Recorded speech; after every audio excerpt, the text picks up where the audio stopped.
All right, what's up, everybody? Here we are on another episode of The Next Round. I'm your host, Riley Olmanson, with my co-host, Roshan Kumar. Today we have a very special guest. We've got Shandon Cole on here. But before jumping in, just quick, we have to highlight we no longer have one of our unofficial sponsors, Liquid Death. We have a couple new features. C4, what up? Hit us up. Izzy, another one. So, yep. Sorry, Liquid Death. Maybe next time we'll make it work out. But today we have on Shandon Cole, co-founder in Vantage Marketing, investor and strategic advisor to over 100-something acquisitions in the door-to-door space.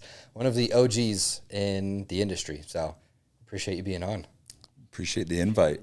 This is going to be a fun one. For those of you that have listened or have not listened, this one is going to be a lot more in-depth, specifically into the acquisition side, specifically into, pest control industry, where you've done a lot of these. Really just getting into the nuts and the bolts, getting into the juicy details on here. So give us a little background for those that don't know. How'd you get your start? What led you into this? We can do the fast-forwarded version on here, but fill us in.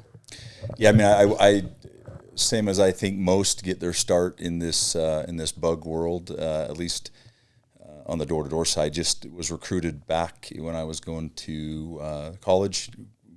Was excited to get some free pizza one night, and before you knew it, I signed my summer away. I had a friend that had done it a year previous. This was way back. Really, I think one of the first door-to-door company that was kind of the genesis of most of these door-to-doors that you see now, whether it be in security, back then it was satellites. Now it's morphed into home automation and solar and roofing. But there was a company originally called SalesNet that was based out of Northern California, and a guy named Scott Harmon. He had the Terminix contract. Back then, Todd Peterson with Apex had a Terminix pest control contract as well. And kind of pest control, it was really early on, and went out there for a summer and did well. Went back for another summer, and with the thought I just put myself through school. And as you got to kind of learn the business side of pest control, not just how to sell it, but started looking a little bit more at the margins and the opportunity. And good friend at the time, and ended up being a business partner. Just decided to throw caution to the wind, dropped out of school, bought a couple white trucks from Carl Malone Toyota down at Point of the Mountain here, and so went down to Vegas with a new wife and a new baby, and started a pest control company called Safeguard Pest Control. Built that up for a number of years. In 1999, sold that to Terminix. Started another one called Service Pro Lawn and Pest, and built that up, sold that one again to Terminix, and then kind of got the concept of potentially marketing as commissions rose and things got much more expensive.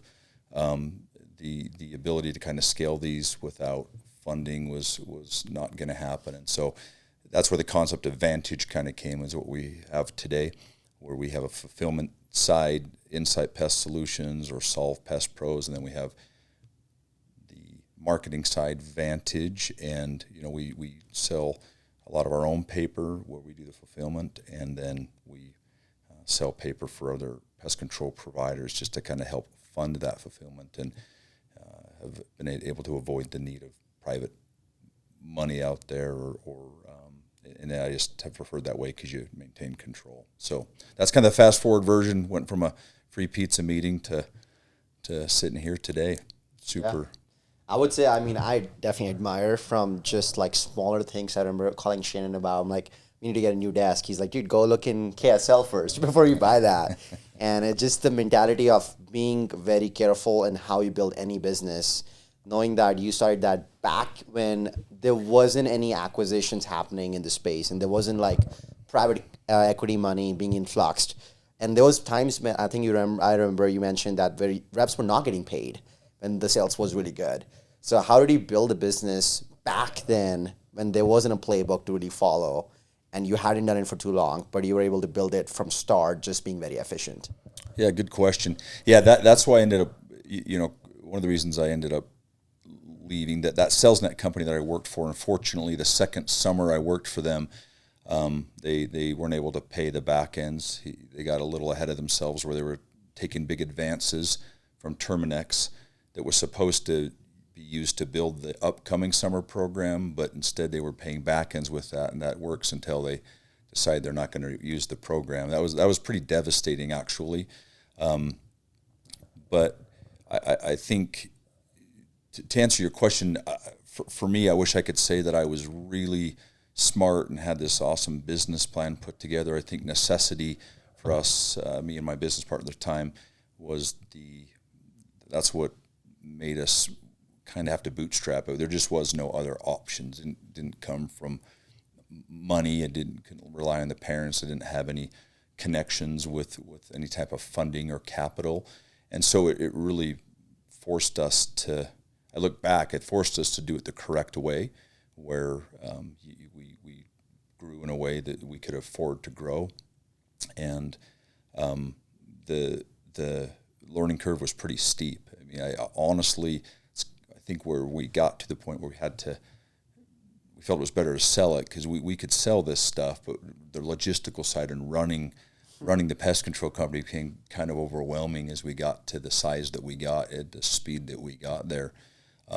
And very disciplined, didn't take a distribution out of that first company one time. We had a little mortgage company that we were doing in the off season. We'd go sell during the summer, and then in the off season we had a mortgage company that we would close loans, and that's what we lived off of. Well, we lived off of $2,000 a month each plus our rent. That was our big fat salary. So each of us got $2,000 a month. The company paid for our apartments down there in Las Vegas is where we started our very first branch. Had a mortgage company called Quest Mortgages, and then we spent the rest of the time just refinancing in the winter people and doing loans. Besides the $2,000 it gave us, we put the rest of it back into the pest control company, and did that for a number of years to kind of get through those lean years while we were expanding the pest control operation. But again, I wish I could say, hey, I had this awesome vision and this great plan, and it all worked out. I think necessity was just the mother of that invention, and we did it the right way because there was no other. We couldn't afford to do it the wrong way. We had no capital to spend or mess up. And I mean, to that point, I'm going to say you had to pave the ground first, and then now a lot of people get to reap the benefit of seeing how to do these things. So at least I see back when I started in the industry a decade ago compared to where we are now, people have advanced to the point of like, no, I know how I'm going to go do this. I'm going to go build it. I'm going to go, whether it's on the marketing side, whether it's owning the paper, and then I'm going to accrue for a couple years and then, have that strategic opportunity. So diving specifically into that, what have you seen be some of the benefactors for companies that do it correctly versus incorrectly? Because you've been a part of these acquisitions for a while now. Yeah, that's a good question. I do think that pest control's industry has become significantly more advanced. I would say prior to the summer sales people kind of going out there and building and scaling this, I'd say 90% or more of your pest control companies were started by ex-technicians, a guy that was working for Terminex or Orkin or one of these other companies, kind of learned how to do it, got a few contacts and decided, hey, I'm going to go try this on my own. And so really came from more of the service side of things, where they were technicians that had a good service background, and then they were having a tough time scaling or growing their businesses. I think what really changed was when people that were really more sales-oriented or sales-directed were kind of starting their own, and now they knew how to go out there and win customers or get revenue, and had to learn the service side of it. That was our hardest thing, that first company for sure, was not selling the accounts. It was learning how to fulfill the customers and service the accounts, because we didn't have a big background. And I would say that, I know that Door to Door has their fair share of issues, and you've got most people outside of our industry that don't like how we build and what we do. But I don't like when the others or the industry lumps all the door-to-door into kind of one group. I do feel there are people out there that have not maybe been good stewards of the door-to-door growth model as it relates to either how they conduct themselves as they sell, the type of quality of accounts that they sell, and I get that there are some, definitely have been and still are, in my opinion, some bad actors out there, and I think that they have a deserved reputation as it relates to the quality of accounts they produce and the tactics that they utilize. But I think that I know there are a lot of companies out there that happen to use door-to-door as a growth model that are fantastic companies as far as how they represent the product, the service that they provide. I think they're great ambassadors for the space in general. And it does kind of stink that, I think within the summer sales or door-to-door, whatever you want to call it, community, we can kind of identify and who are maybe the good ones and the not so good ones, but you get outside this community, and I feel that we all get lumped into those door-to-door guys, and that kind of stinks, because I know for a fact, and history has shown, that you can build a solid, good, well-run, reputable company in pest control through door-to-door, and it's been proven over and over again. To answer your question, I think that there's been a lot of progress or innovations that have come to the space overall because of the door-to-door grown companies. I think, even stuff like auto pay. Back when I was knocking doors, we'd get checks and cash on the doors, and as you start to scale and have so many guys out, you can't do that. That we called it A-Pay back in the day, but our first company, we were kind of the first ones that I was aware of to go out there and ask people to give a form of payment you could put on their account where they weren't getting bills and mailing in checks. I think the monthly bill that people are kind of going to now, make this more of a subscription model, has been 100% adopted by a lot of strategic older companies, but was introduced by door-to-door. Contract values, bundling of services where you can do GPC and mosquito. If you look at the drivers of that innovation, it hasn't been your strategics. It hasn't been Terminix and Orkin. I know that because we've knocked doors for these guys, and some of them, I don't name names. They were still using paper contracts till a few years ago. But the technology piece of this industry, as it relates to some of the most dominant software that's in the industry right now, that helps the field routes and the Sequifies and these have come to be because of the door-to-door element of this business, and then you've got the other old school strategics adopting those practices, and I guarantee they're better off for it. So I think it's brought a ton of great innovation. I think it's helped contract values. It's helped the business as a whole.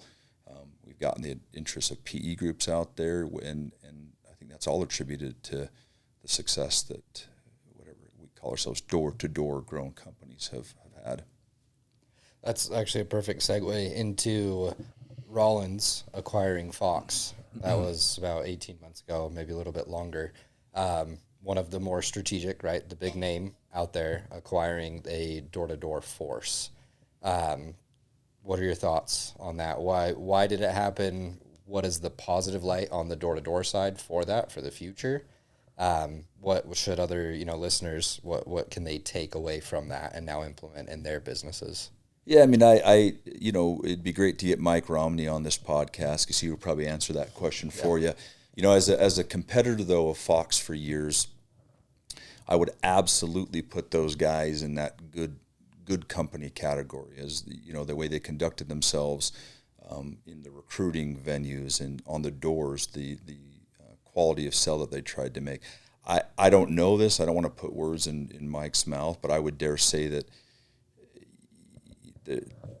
when they started Fox, there wasn't a guaranteed timetable planned exit of that. Meaning when you build a company to make that company profitable, not build it to flip it or sell, that there's really that's different strategy, very different strategy in the quality of service that you give and the quality of people that you hire and your expectations of the people that are servicing the homes and doing customer care. And it really creates an underlying difference of, hey, I'm going to only hold this for a couple of years compared to, no, I'm going to hold this maybe forever.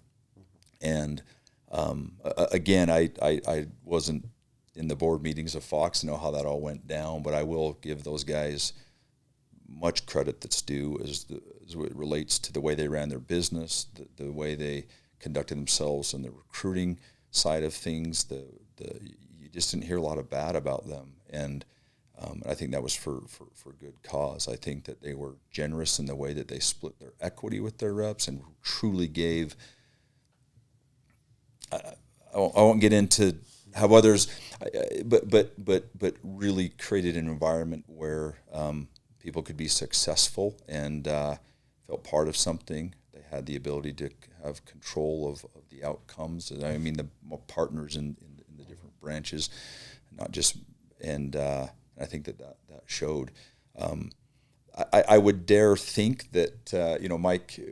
I worked with Mike Romney way back in the day, and back then, the company we were for, Eclipse, that was the second company I left when my first one went bankrupt, and I had to make a little bit of money before I jumped ship and did my own.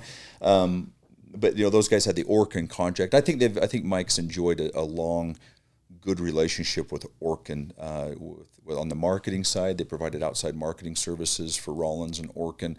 I believe, I don't know if Mike did it, but I know Eclipse did some franchises for Orkin where they built and flipped those, and I'm assuming that that was just a relationship that stayed strong over a couple decades, and when it was time for those guys to potentially look at exits, there was already a relationship there. They built a good business. They built it not to just focus on revenue and ARR, but on net profit and EBITDA, and I think that becomes really evident as these big strategics or PE groups start looking at your business and getting into the weeds. That you can see pretty clearly how this thing was built, and that was built on, I think, great principles, good people, solid foundation.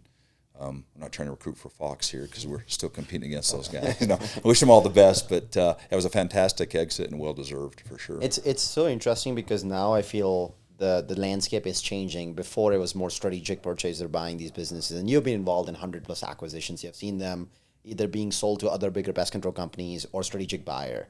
Why is this interest just coming right now from private equity side, and so much interest from small all the way to mid-sized to enterprise level pest control companies? Like, what do you think they're looking for, and what is their plan or move?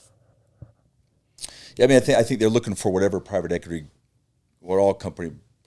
companies, are looking for, and they see it as a great business model, which it is. I mean, pest control, if you're looking at what you need to have a successful business, it really checks a lot of those boxes. It's not sexy, it's not innovative, technology based. It really is just there. One thing I've really been drawn to, and the reason I've stayed in it, is I love the fact that when I knocked that first door for SalesNet, I want to say how many years ago, and my pitch was the exact same. Having the bug guy, we're in the neighborhood next couple of days, taking care of the ants and spiders. We'll get you done tomorrow. The white truck pulls up. They're using the same webbing brushes that they've used for 40 years. That B&G can hasn't changed in 100 years, I don't think. I mean, it used to be made out of like leather instead of rubber, maybe. But as far as like the technology, I like that about the industry. I don't, a lot of these other verticals have come and kind of gone on my watch as far as it relates to security systems, which they're still being sold, but not like they used to be. Or satellite dishes, we used to knock doors selling those things in the winter, and I think the best days of satellites are behind them. And even the solar, I believe in solar, we do a vertical of that as well. But I think you'd be hard pressed to say that that it's as good now as it was. For whatever reason, pest control has just lasted the test of time. And I think that if you look at some of these other anyone that tells you where solar is going to be in 10 years is guessing. Yeah. They just are, as it relates to the technology, the need, the product, the costs. You don't know. But I got a pretty good idea where pest control is going to be in 10 years. A little white truck or van's going to show up to a house, going to pop out with a webbing head and a B&G. And yeah, the products have gotten a little bit better and safer. The technology, as far as it relates to customer interaction, has gotten a little bit better. There's been improvements, but not ones that change the entire trajectory or model of the business. And I've liked that constant. I've liked that. Why private equity? I think that it was an underserved meeting, both from a lending standpoint, and I just think it flew under the radar for a while. And then you have a private equity group kind of pop in and have some success with it. And private equity is a pretty small community. And once someone has an idea and seems to be having some success, I think it spreads pretty quickly. I think what private equity group, when they really, again, look at what the merits of this business are, the foundation of this business, it attracts them. And yeah, before it was all strategics. I sold. Private equity is a pretty new player in the pest control space. It was all strategics up to that point. And it'll be interesting to see where it goes, because you have a lot of private equity now that has come in with the same idea. Let's spend some money. Let's consolidate. Let's try to get some roll-ups. But we all know none of these private equity, I think, are coming in to hold pest control companies forever. I mean, they're wanting to get it to the next level and get a good return on their investment. And I think it'll become interesting. I don't know that we've seen that next step yet. I mean, you've got some decent sized private equities, but as far as them bundling and building and selling to someone even bigger than them, that quite hasn't happened. And it'll be interesting, because I think at the end of the day, there's not a private equity group out there that wants to hold these things forever. And so you think in the end it's going to end up back in the lap of a strategic. But I just wonder if the strategics are, wait a second, we said no to that like 10 years ago. Now you want us to buy it for 10 times the and if these private equity groups can come in and do what they are hoping, what they think they can do, and that is refine these and get them bigger and better and more profitable, then yeah, maybe that's where it all ends up back in the that's kind of where I've been reading more. I don't think it's happening right now. Is like companies like Rent Kill and even I think Rollins are testing drone inspections, or they're trying to utilize technology to reduce the amount of time spent on a single house. I mean, how far do you think that will go? Now we just chatted about how things haven't changed for 40 years, same brush, but how will that affect this space? That's a great question. I mean, I spend many hours thinking about that. What is that technology or that change that can really be a disruptor in pest control? And I hope I'm right when I say I don't see anything around the corner. I don't see the Uber to what taxis became, right? Like literally a disruptor that came in and truly within a matter of years, a few years, almost disrupted and almost negated the need for an entire industry. And there's some technologies out there as it relates to Bluetooths with rodent trappings and monitoring, and everyone talks about the potential of drones and robots. And sure, I think there's a time down the road where maybe that stuff becomes doable. But you look at the margins in pest control, and while they're good, they're not great. Meaning the amount of money and time and effort it would take to buy a robot to go do. I don't know. I think technology is going to have to come a lot farther than it is before you're going to see some big revolutionary change from a technological standpoint in pest control.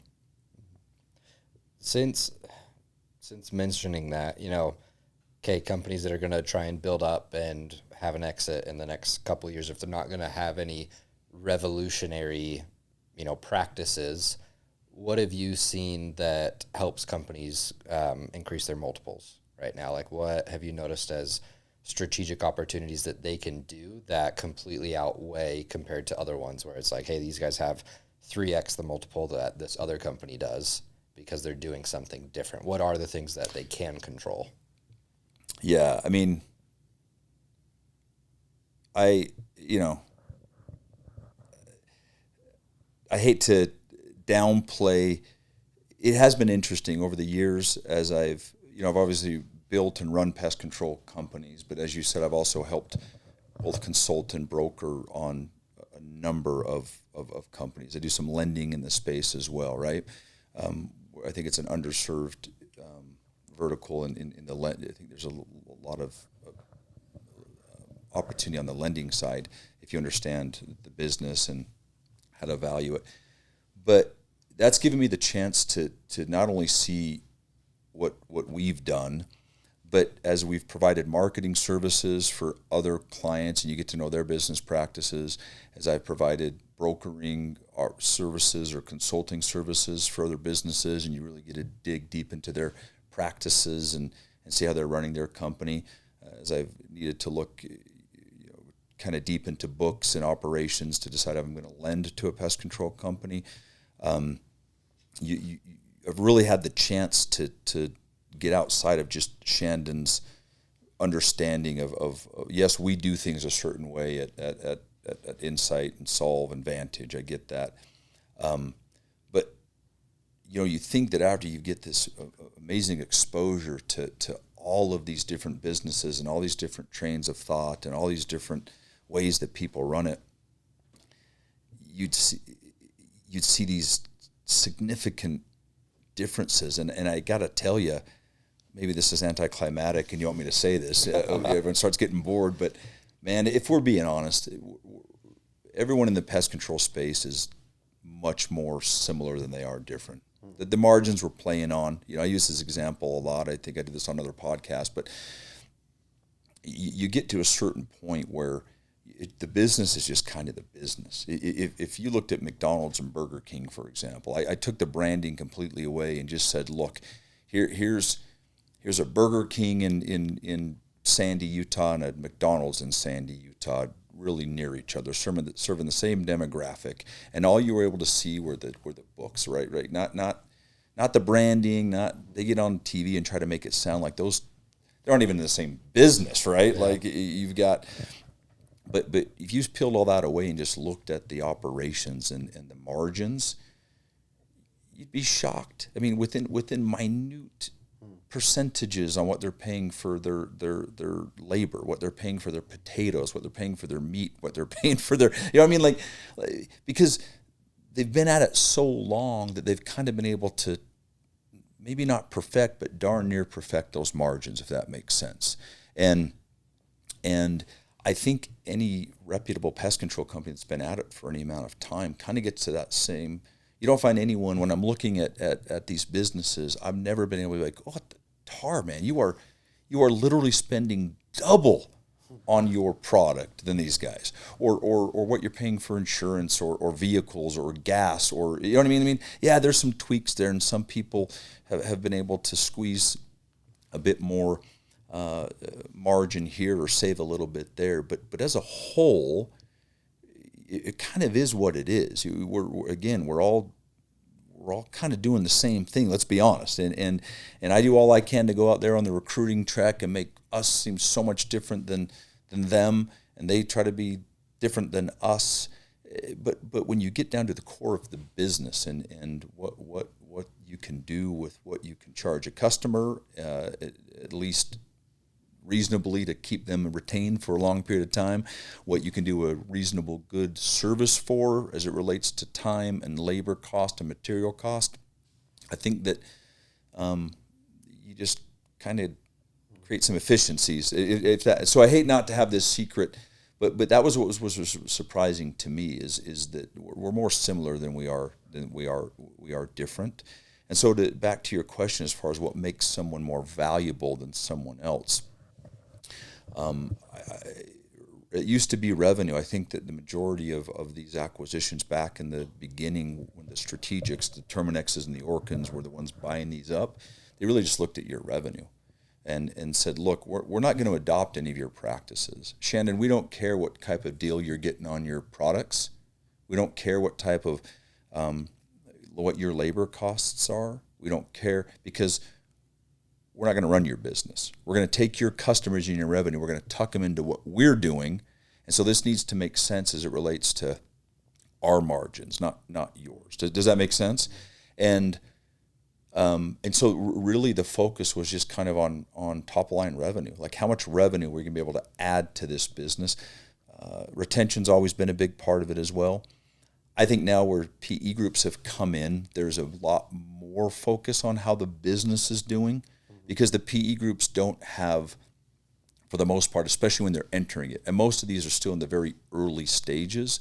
You've got some now, like Thompson Street, that have kind of gone from their initial purchases to some tuck-ins, right? But in the beginning, these PE groups are kind of coming in, and they're going to base their value on not just your revenue, but what you're able to do with that revenue, because they don't have any other processes in place to tuck you into. They're just going to run your business but they're going to put a lot more money onto that and come up with some what they think are neat, innovative ideas to make this. I mean, the thing about these PE guys, man, they come in, they see a bunch of young guys wearing flat bim. What if these knuckleheads can get this type of revenue? Think what we can do with our Harvard degrees, man. Like, and I think that's good. And again, I'm not talking negative. I'm sure these PE groups have been able to do some good things. But I dare say that some of them probably been a bit surprised on, wait a second, we can't tweak a couple little things and double the profit of these businesses. You know, this is pretty efficient industry and vertical as it is. Yes, if we add some more money to this and bring some expertise in this, we can fine tune. I'm not saying that I haven't been able to do that, but I think that there's efficiencies that kind of exist in the market that you've got to just respect, and if you don't, you're not going to be able to compete. I think that leads to more like, I guess, the secrets you might have from all the acquisitions you have done. A business which is growing really well, that EBITDA is going to be different than when they're stabilized, because they're spending a ton more capital in outbound, they're spending a lot more cost in payroll. When is a good time for a business to really sell in pest control? Yeah, it's a great question, Rosh, and I don't know that I have an answer. It's like, when's the best time to sell a house? You know, so many factors. It depends on it. Number one is what do you want out of it? You know, was this something that you had planned to only have for a number of years, to be able to kind of flip and take your talents and your capital, go do something else? Are you gonna stay in the industry? I think a lot of people have shortchanged themselves, where it's like, hey, I'm gonna build this, then they sell it, and they're just they want to get right back in the industry and realize, wait a second, I've got to start all over again. My CAC has gone way up in these last 3 or 4 years because sales teams have gotten so much more expensive. The competition's got way worse in this market, and where they thought they could recreate what they had for the same cost and effort is not true anymore. Now the cost has gone up significantly. The effort has to go up significantly, and they don't find themselves much better off than if they had just held what they had, been patient, if that makes sense. Yeah. So I think it's what the goals are. I would say this. I say this to everyone that we start a branch with. I would start a branch and run a branch and build a branch as if you were never going to sell it. Truly. Because I think people get themselves in a mess when they have this 2 or 3 or 4 year outlook, and they build towards, okay, who cares? We're going to sell this in a few years anyway. They get to that time, and it isn't a good time to sell. Meaning, there's just not a buyer. A lot of this is just luck. It's timing. Some of our branches we've had phenomenal offers on, and they've had the exact same margins and revenues of others that we've sold and didn't get a degree. What was the difference? A lot of it's timing. You have a strategic that's looking to densify a certain area. You have a PE group that wants to roll up in a certain area. But you shouldn't build a business hoping that timing works out for you. It's like, look, worst case, if I've got to keep this thing, I'm building a valuable, profitable business that I can survive keeping. To go back to the house analogy, I'd never suggest that, do I want to buy it and rent it or just want to flip it? I would never suggest that, look, I'm going to go all in on this house, but if I can't flip this thing in 6 months, I'm in a big freaking mess. Meaning, yeah, as of right now, I think I can get this much forward, but we all see real estate in 6 months, 12 months, 18 months. It can be completely different as it relates to the environment. And if you put yourself in a situation where my only way out of this is to sell in this short time frame, you could really be hurting yourself. You have more leverage as well, right? Like you're so dependent on the sale. Exactly. And it happens every single year. It's happened to a number of companies recently. I won't name names, but I promise you the exit they took was significantly less or different than what they had anticipated. And the main reason why is because they put themselves in a situation where they had to exit. And the debt is becoming too big that if you don't exit, you can't hold it.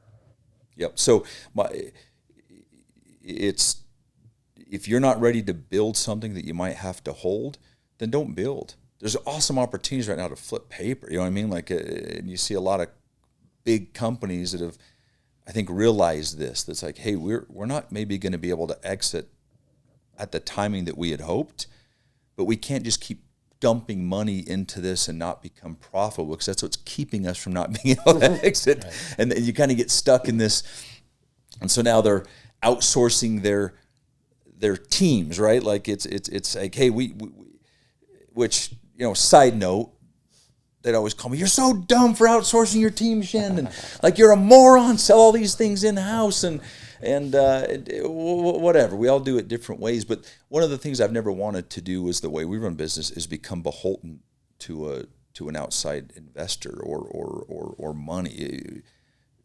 It's the golden rule. You hear it all the time on these little podcasts. He who has the gold makes the rules. And that's exactly how it works in this industry. You go out there and take a bunch of capital.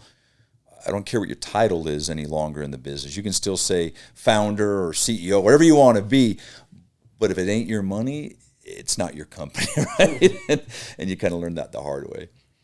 What I know we've kind of talked about tech, new evolutions, but outside of that, what do you see new trends that are happening right now? Great question. I think the subscription model has been a really big trend. I think you see a lot of people in the industry going to that rather than do a quarterly or a bi-monthly service and then bill. And what that has allowed, I think, is a more consistent revenue base. It's made this a bit more attractive, I think. Another reason why PE looks into this is that your revenue is a bit more stable. You're not billing after service. It also allows a much easier bundling opportunity where you can get contract values higher by offering additional services, and the customer doesn't fill that all at one time. When you're billing quarterly and you're adding mosquito or termite services to a pest control, and those quarterly bills get high. We're just built like that. I don't know when that'll change in human thinking or revolution, but we still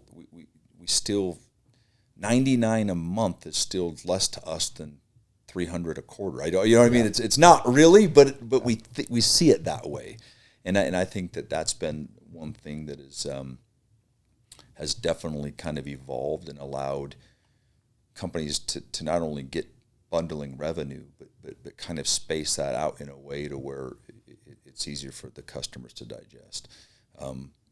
The software, I mean, I think there's some void right now on the software side as it relates to, at least especially for door-to-door on that front end where sales routes has kind of decided to, whatever they feel, they've changed their name 19 times, is, kind of moonlighting that.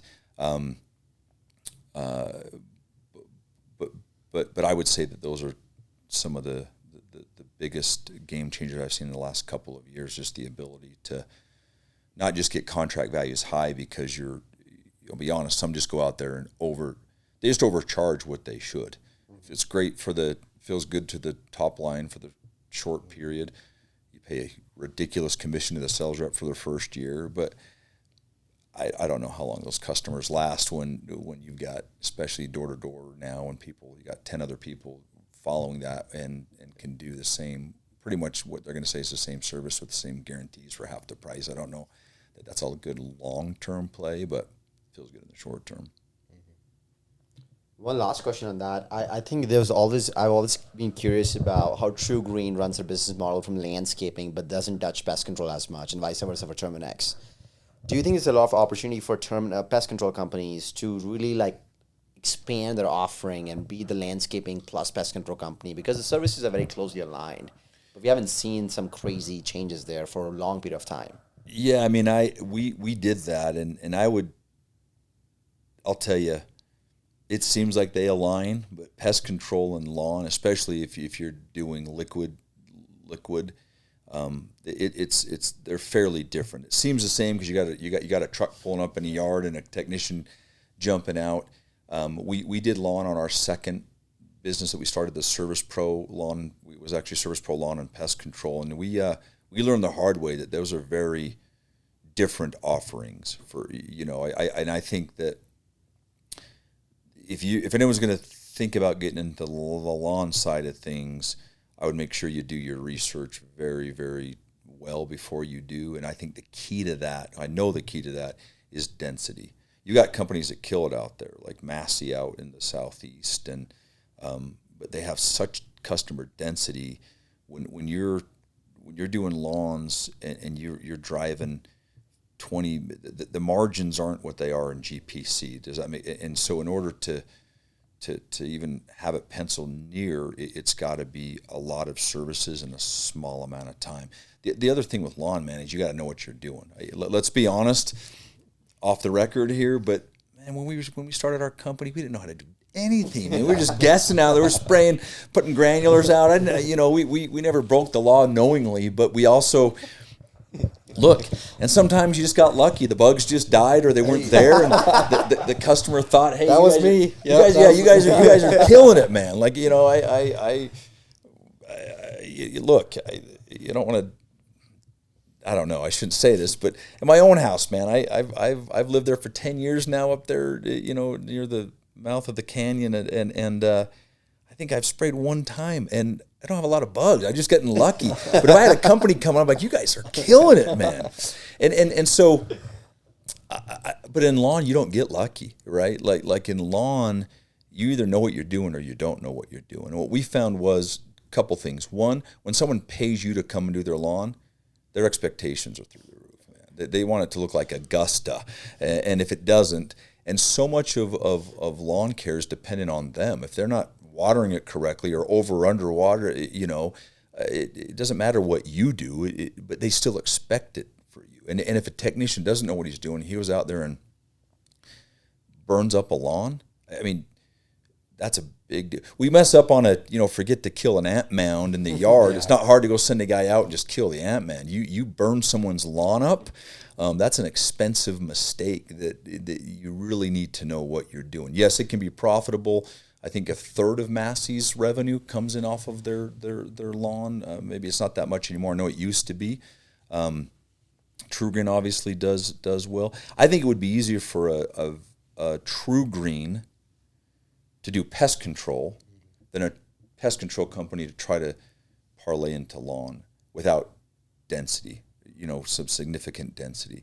If you're doing weeds like a lot of people do in the Southwest, where you're just spraying rocks and killing weeds, that's not hard. A technician can do that. If you're doing dry fertilizer like some of these companies are doing, that's not as hard, a spreader. But if you're really getting into lawn service, to where you're going to provide the type of services that you can get good margins on, you really need to know what you're doing, because if you don't, it becomes a very, very expensive lesson. And I know through experience, it seems like it just goes hand in glove, but there's a lot of nuances, a lot of differences that you need to have and know, and do to become successful in the landscape or lawn side.